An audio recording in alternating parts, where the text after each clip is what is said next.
es muy importante, vamos a decir que es un día trascendente porque vamos a presentar un proyecto para la reforma al sistema de pensiones. Ustedes saben que se llevó a cabo hace algunos años una reforma y quedó corta, para decirlo amablemente.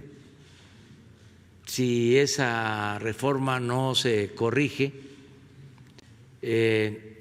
al pensionarse los trabajadores recibirían menos de la mitad de su salario.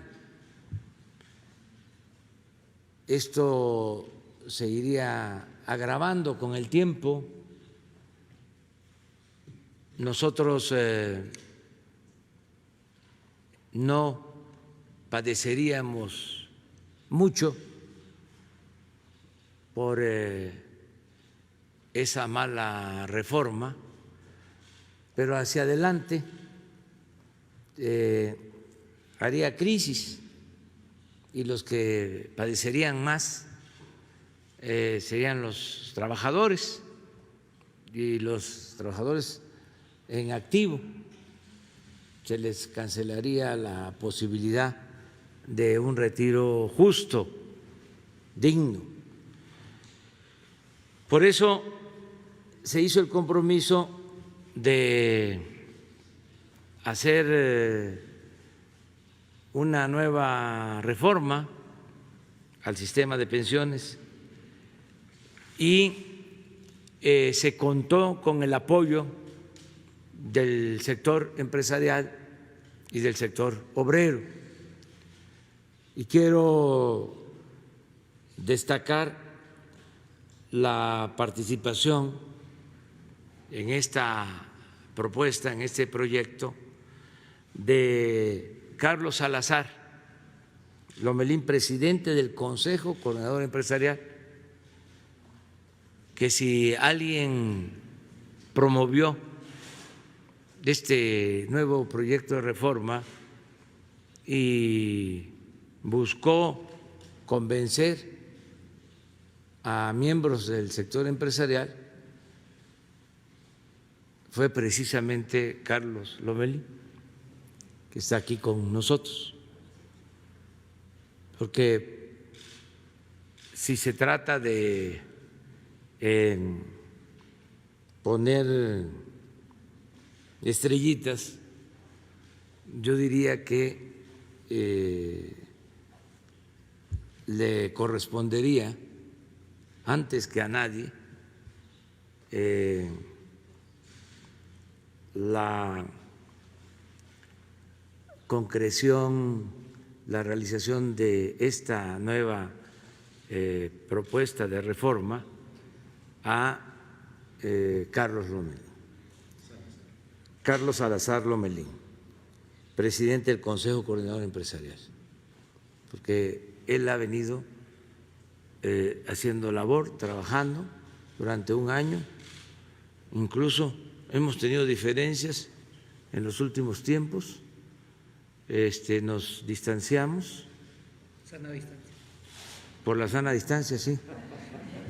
Es público y notorio, y sin embargo él continuó trabajando, hablando con los representantes del sector empresarial y siguió abierta la comunicación, el diálogo con el gobierno federal a través del secretario de Hacienda,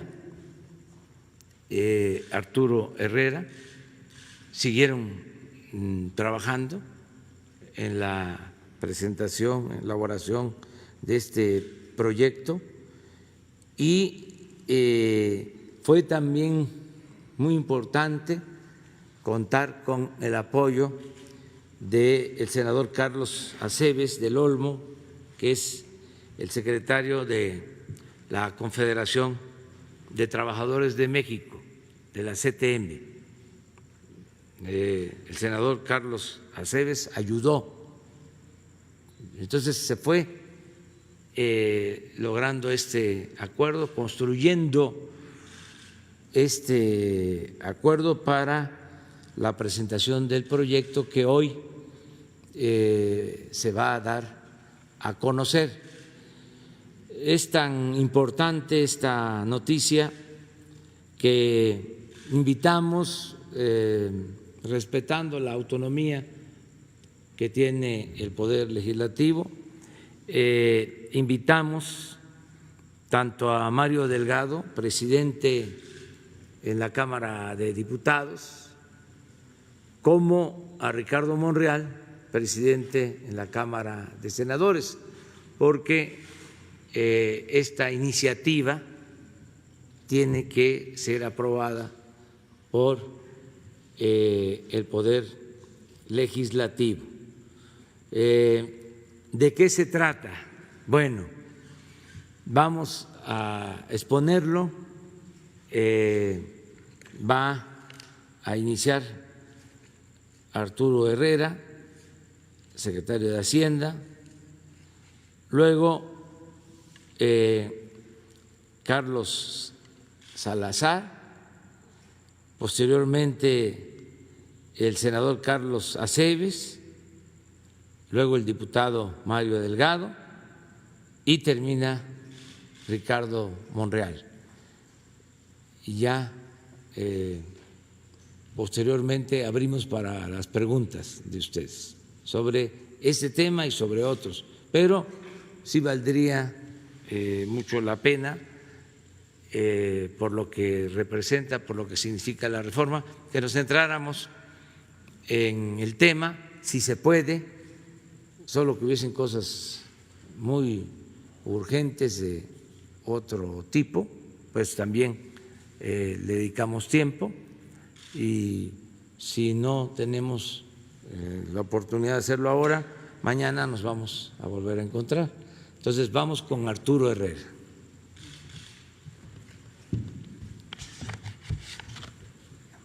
Muchas gracias, presidente. Efectivamente, este es un anuncio muy importante, es un anuncio trascendental, sobre todo por el fin último de esta iniciativa, que es mejorar las condiciones y vida de los trabajadores cuando ellos se retiren. Déjenme darles nada más un dato. Después de esta reforma, se espera que el trabajador promedio aumente su pensión en un 40%, es decir, no es un asunto menor, se trata de cambiar de manera radical las condiciones de retiro de los trabajadores para que tengan, como el presidente lo señaló, acceso a un retiro justo, acceso a un retiro digno. ¿Cuáles son las fallas que tenía el sistema actual y que tenemos que corregir? Había dos problemas centrales.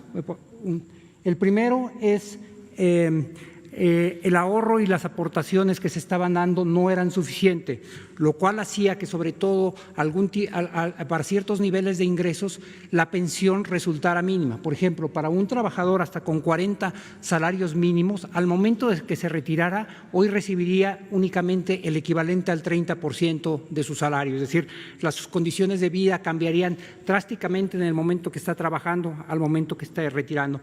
Pero ese no era el único problema que había, hay un segundo problema. México es todavía un país con un alto grado de informalidad. Y cuando se pensó este sistema, se pensó que México iba a transitar relativamente rápido a un mayor nivel de formalidad, y para tener acceso a una pensión garantizada se requieren hoy 1.250 semanas de cotización, que es el equivalente a 25 años de trabajar.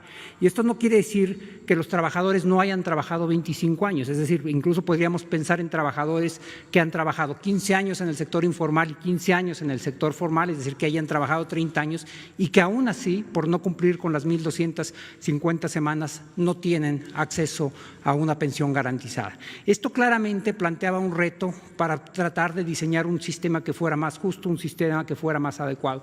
Pero hay un problema. En las pensiones aportan tres entes: aportan los propios trabajadores, una parte de su salario se va como un ahorro, aportan de manera muy importante los empresarios, los patrones, y aporta el gobierno federal. El gobierno federal aporta a través de diversas bolsas, aporta primero al sistema de pensiones, aporta más de 700,000 millones de pesos al año al sistema de pensiones del ISSSTE, más de 300,000 millones de pesos al año al sistema del IMSS. Entonces, una discusión que siempre se da aquí y que a veces hace que las reformas se vayan retrasando es en el nuevo mecanismo cuánto se va a aportar y quién va a aportar.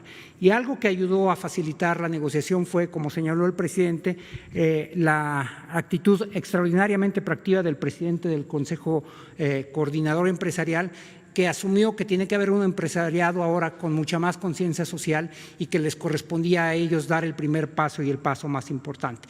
No solamente están los 3 entes, sino están también los 2 presidentes de las juntas de coordinación política, tanto de la Cámara de Senadores como de la Cámara de Diputados, porque esto tendrá que tener un tránsito legislativo.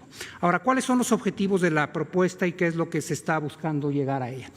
La primera es, como yo señalé, se va a elevar la tasa de reemplazo de los trabajadores en un promedio de 40%. Y los trabajadores que menos recibían, que eran los que tenían hasta 5 salarios mínimos, van a aumentar de un 31% a un 54% su tasa de reemplazo. Es decir, va a aumentar más o menos en un 70% lo que ellos estaban recibiendo.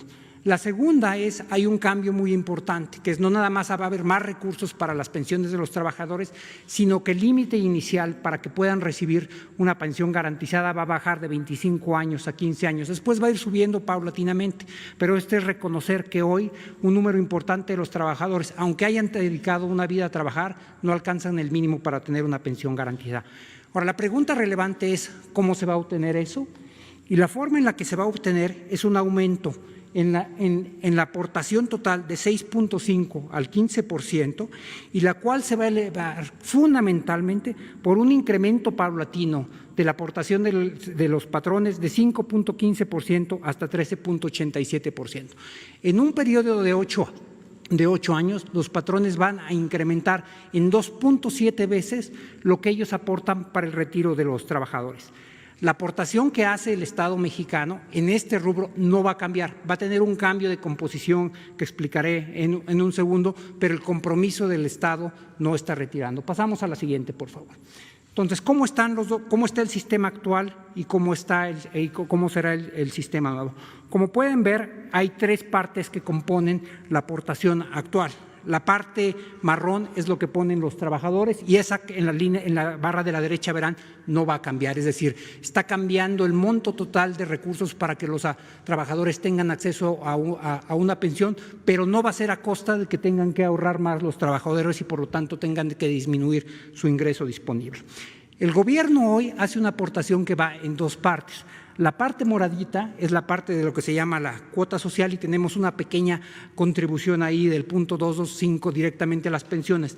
La vamos a recomponer, el monto va a ser idéntico, pero va a ir fundamentalmente a los trabajadores que tienen hasta 4 salarios mínimos. Y hay 2 ideas detrás de esto. La primera es que hay que proteger a los trabajadores que ganan menos, pero la segunda es que hasta 5 salarios mínimos está el 80% de los trabajadores en México. Entonces va a ir dirigido a los que menos tienen y a los que conforman la mayoría. Pero como pueden ver, la parte que incrementa mayormente es la parte de las aportaciones de los patrones. Ahora, ¿en qué se va a traducir esto en concreto? Pasamos a la siguiente, por favor. Lo que van a ver aquí son 2 tablas. Pasamos a la siguiente. Lo que van a ver son 2 tablas. La tabla de arriba lo que tiene es actualmente para cada uno de los niveles de unidades de medidas de actualización, lo que se llamaban antes salarios mínimos, ahora difieren ligeramente, cuánto recibe cada trabajador. Un trabajador que tiene hasta un salario mínimo recibe hoy, y si trabajó 25 años, recibe el 68% de un salario mínimo, más el 34% de su ingreso viene por la pensión de adultos mayores. La pensión de adultos mayores que se otorga a todos los adultos por arriba de 68 años y que es permanente al tener ahora a ser asegurada como un derecho constitucional, tiene un impacto muy importante en el retiro de los trabajadores, fundamentalmente en los de 1 y 2 salarios mínimos. Representa el 34% y el 24% de sus salarios. Si ven, por ejemplo, concentrémonos en el último, en el de 5 UMAS, ese solamente tenía una tasa de reemplazo del 31% y el de 4 UMAS de 35%, es decir, estos trabajadores estaban recibiendo apenas 1/3 de lo que estaban ganando al momento de retirarse.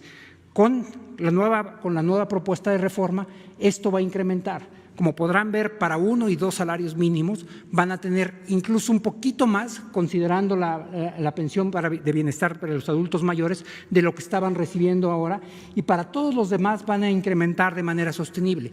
Con esto van a tener una pensión que se acerca muchísimo a los salarios que tenían al momento de retiro y que les permite retirarse en condiciones dignas y justas. Si pasamos a la siguiente, esto va a cambiar no nada más para los que llegan a los 25 años de haber estado cotizando, sino va a cambiar también para los que tienen únicamente 15 años de haber estado cotizando.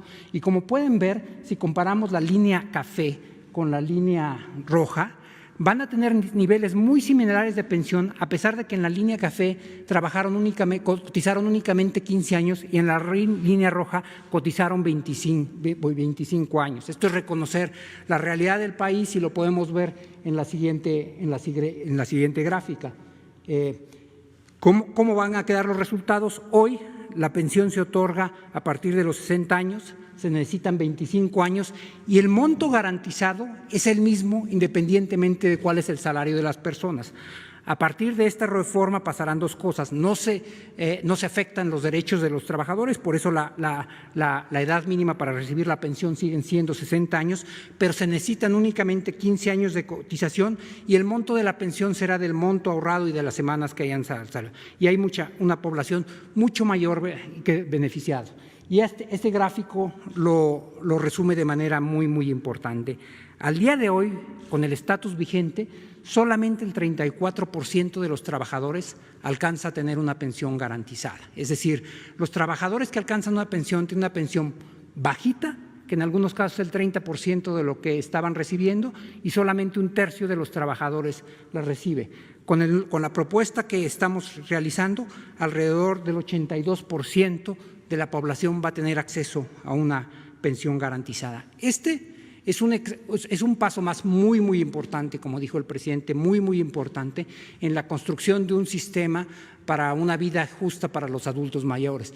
Y no es el único que hemos dado. Probablemente el más relevante fue la reforma al artículo 4 constitucional, a partir del cual los adultos mayores tienen derecho a recibir una pensión para apoyar sus gastos básicos de manutención en la vejez, y al ser un derecho constitucional está garantizado y el monto que se van a recibir no puede ser menor al del año anterior. Como vieron, para los trabajadores que están en los 2 primeros niveles de salario representa cuando menos el 25% de todos sus ingresos.